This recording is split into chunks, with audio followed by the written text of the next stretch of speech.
SMA Negeri 20 Makassar berdiri pada tahun 2002 yang terletak di Jalan Bonto Biraeng Barombong, Kecamatan Tamalate, Kota Makassar, Provinsi Sulawesi Selatan. SMA Negeri 20 Makassar memang terletak di pinggiran, akan tetapi prestasi yang didapatkan tidak sedikit. Terdapat beberapa ekstrakurikuler yang aktif di sekolah ini, yaitu PMR, Pramuka, Paskibraka, futsal, basket, voli, dan pencaksilat. Masing-masing ekskul tersebut telah menyumbang beberapa piala. Selain itu, SMA Negeri 20 Makassar atau biasa disebut SMADUK memiliki organisasi ROHIS dan juga OSIS yang sampai saat ini masih berjalan dan aktif. SMA Negeri 20 Makassar juga berakreditasi A. Oke, baik. Terima kasih atas kesempatannya, Ibu. Di sini izinkan saya bertanya, menurut Ibu itu sejauh manakah visi dan misi sekolah ini mampu untuk diwujudkan? Untuk saat ini, pertama kita sudah melakukan perumusan visi misi itu kan tidak sendirian ya, atau tidak di satu bidang tertentu. Jadi ketika merumuskan ini kita berdasarkan beberapa kegiatan, yaitu analisis kondisi sekolah gitu. Nah, pada saat kita merumuskan, kita yakin bahwa visi misi ini bisa tercapai dalam jangka waktu tertentu gitu. Jadi untuk mewujudkan ini ya pasti kita kerja bareng, semua bidang, semua sivitas, artinya semua warga sekolah gitu. Jadi untuk mewujudkan, saya kira kalau sampai ke akhirnya, sampai sekarang memang belum terwujud, tapi beberapa indikator yang sudah kita tetapkan itu sudah terpenuhi gitu. Baik Ibu, selanjutnya bagaimana sekolah mengukur keberhasilan dalam mencapai visi dan misi sekolah ini? Terus apakah ada indikator kinerja ataupun prestasi tertentu yang dapat mengukur keberhasilannya? Iya, jadi setiap visinya sekolah itu kan dijabarkan ke dalam beberapa visi. Jadi kita punya ke dalam beberapa misi. Kita punya 7 misi dan ada 17 tujuan ya. Dari misi itu kita jabarkan lagi ke tujuan. Nah, masing-masing tujuan ini punya indikator gitu. Jadi setiap kita mau melaksanakan pasti kita berdasarkan tujuan yang ada yang sudah kita jabarkan lah dari visi misi sekolah gitu. Jadi ada indikatornya, ada alat ukurnya gitu berdasarkan itu.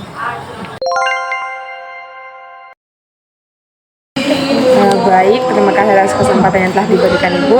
Di sini yang pertama itu ingin menanyakan tentang adakah guru yang mengajar tidak sesuai dengan kualifikasi pendidikan atau keahliannya? Ya, tidak ada.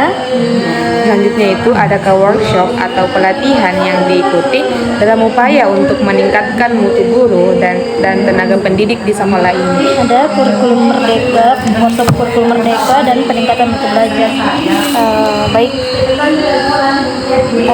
Apakah setiap guru dan karyawan mengetahui tentang manajemen yang dilakukan sekolah ini?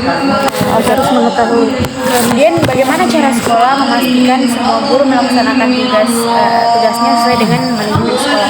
Dibuktikan dengan adanya absensi dan jurnal yang disediakan oleh sekolah. Baik Ibu, terus faktor apa yang menjadi pendukung dalam peningkatan mutu sumber daya manusia? Yaitu dukungan manajemen puncak sekolah, pengelolaan SDM, dan perkembangan teknologi.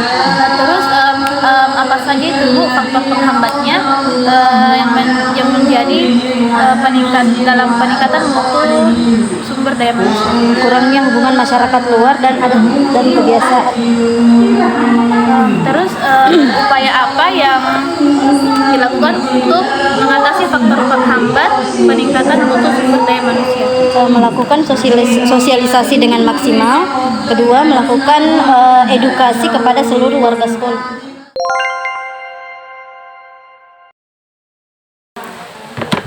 Oke, baik Pak. Pertama itu bagaimana perawatan dan pemeliharaan sarana agar tetap dalam kondisi yang baik? Ya, kita harus yang pertama harus ada tempatnya sebagai administratif dan tempat supaya barang itu terjaga. Yang kedua, harus disiplin dalam segala pemakaiannya. Yang ketiga, anak-anak serta komponen-komponen yang terkait di SMA 20 harus bertanggung jawab segala apa yang dia pakai dan bisa harus kembalikan ke posisi dan tempatnya. Yaitu salah satu strategisnya. Terus Pak, bagaimana pemanfaatan Smart TV sejalan dengan program Smart School-nya? Itu pelaksanaannya terjadwal. Ya, setiap mata pelajaran itu terjadwal dia. Ya, dan prosesnya itu online dari dinas provinsi. Lalu bagaimana cara sekolah untuk tetap memastikan semua kebutuhan sarana terpenuhi? Itu kan ada inventaris barang.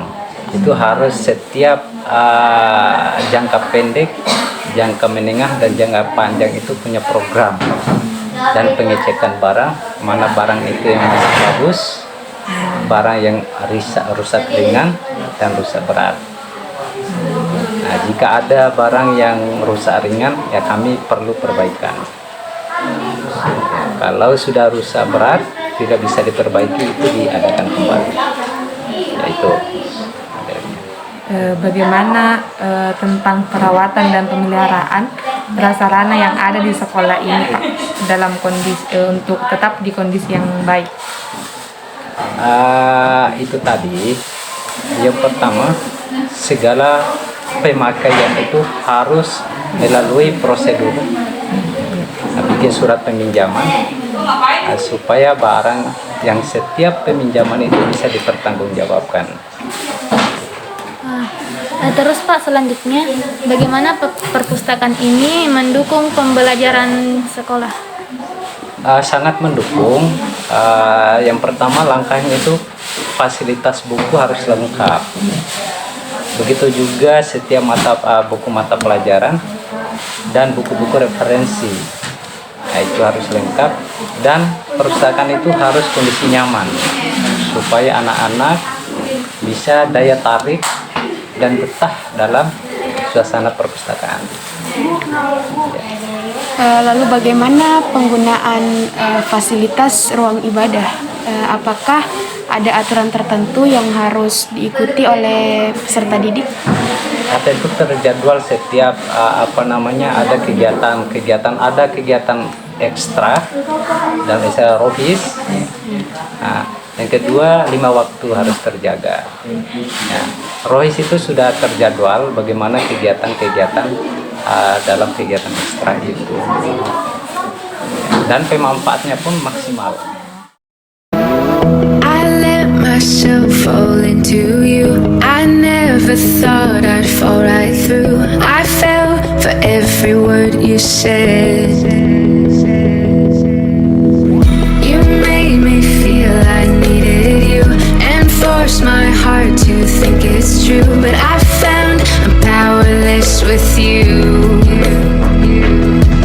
Now I don't need your wings to fly.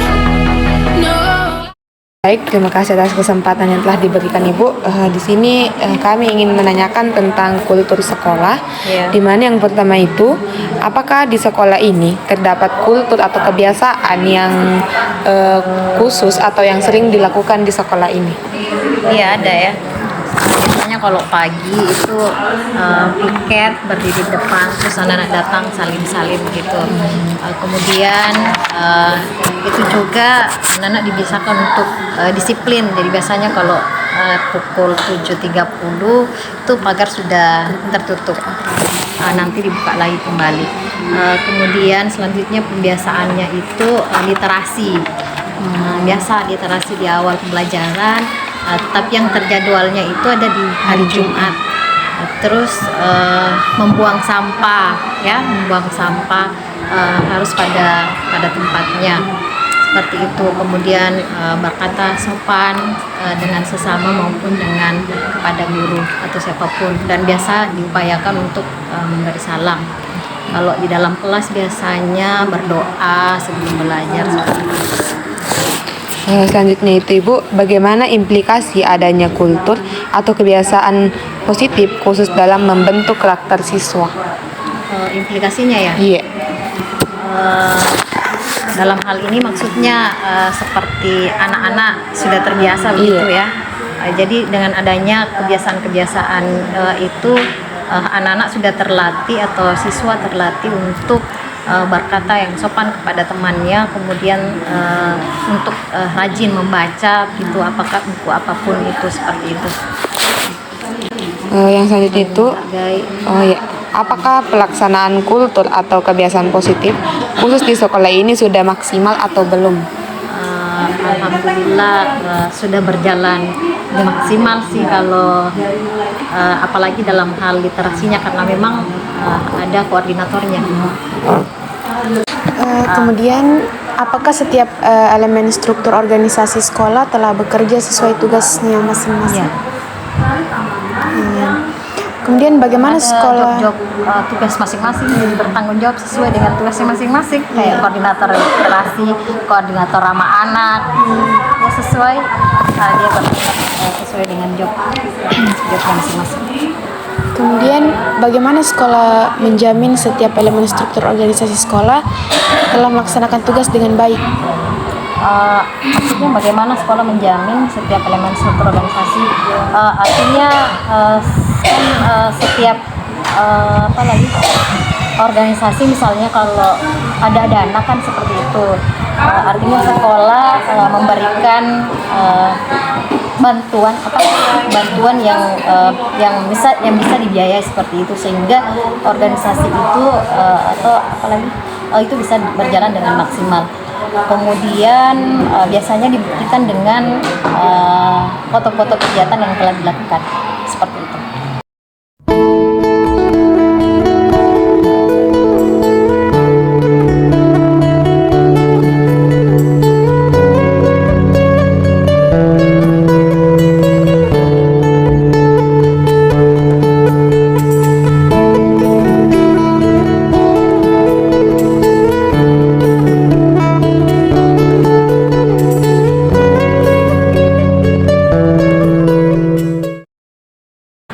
Terus seberapa berpengaruhkah struktur organisasi dalam membantu menciptakan lingkungan sekolah yang tertata?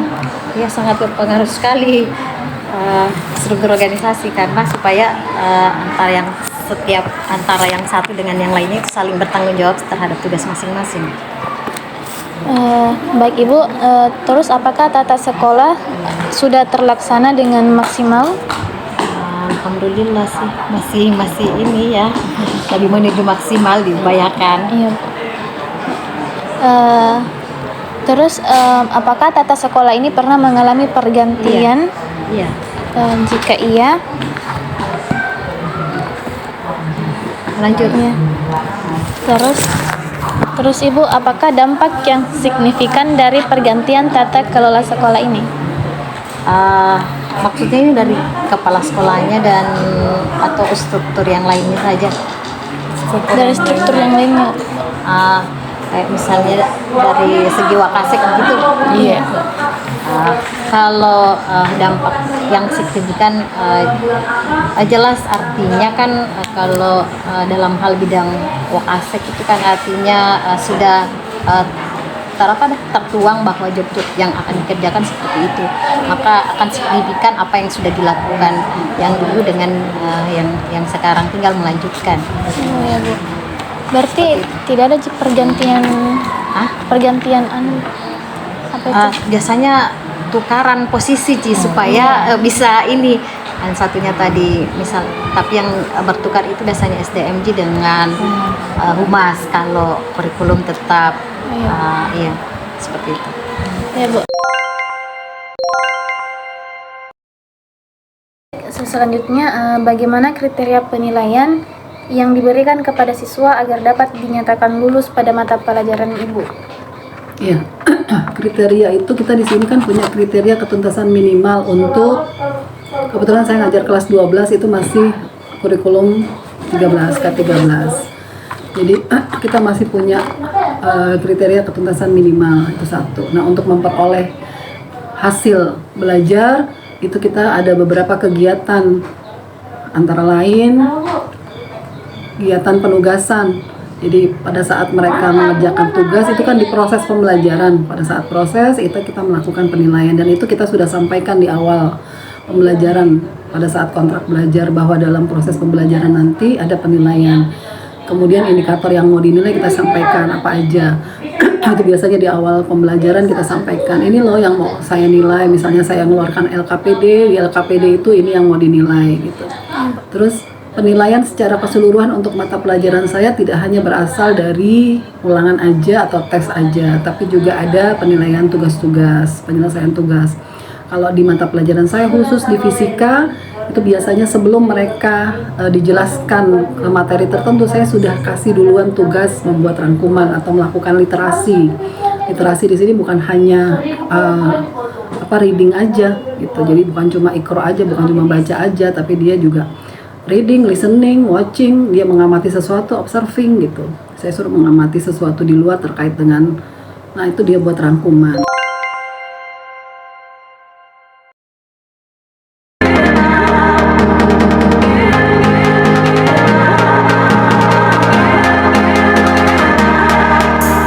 Hold me tight, read my lips. Don't